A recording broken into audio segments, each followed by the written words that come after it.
Hello, welcome to my YouTube channel. I'm Imana Dafrawi. I'm a CELTA certified teacher. Our session today is about how to prepare a CELTA lesson plan.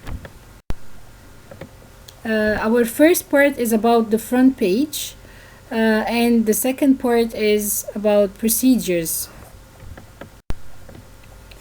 This is the content of the front page. We start by writing the main aim, the sub-aim, personal aim, assumptions, materials, anticipated problems, and solutions. Of course, on the internet you will find so many outline. This is one of them.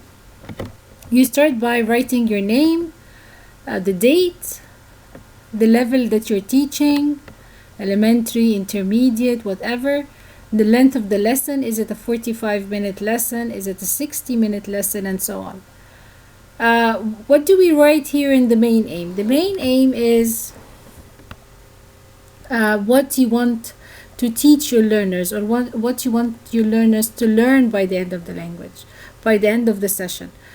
So here you will write, by the end of the lesson, students will have practiced, for example, reading for details if it's a reading lesson. What about the sub-aim? It could be by the end of the lesson, learners will have practiced speaking for fluency, for example. The personal aim is always about the feedback you receive from your tutors. So, for example, by the end of the first TP, the tutor told you that you need to work hard on reducing your teacher talking time. Then this should be your personal aim for your next TP.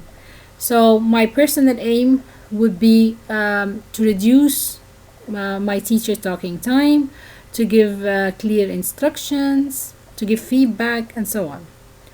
And in the material part, we write which book are we using, and this is for the copyrights.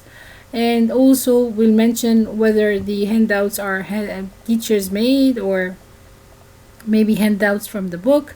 And if you are going to give your learners some handouts, you have to write the name of the book, also the source for the copyrights as well. What about assumptions? Assumptions are about what do you assume to happen in your class.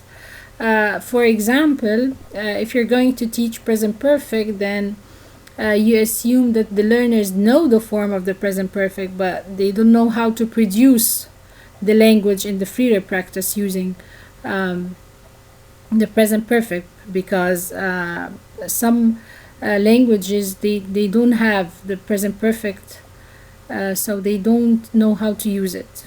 What about the anticipated problems and solutions? Anticipated problems could be the problems you think you will face in your classes, and it could be linguistic or non-linguistic problems.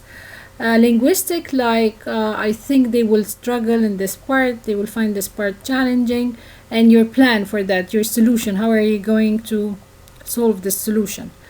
You can have also non-linguistic, like how are you going to handle any technology issue, maybe something happened to your laptop. The solution is, for example, I will download the audio on my mobile. What are you going to do with latecomers? The solution is I will integrate them without doing any distraction or anything. Okay. Thank you. This is the first video for lesson planning, and see you in the next video.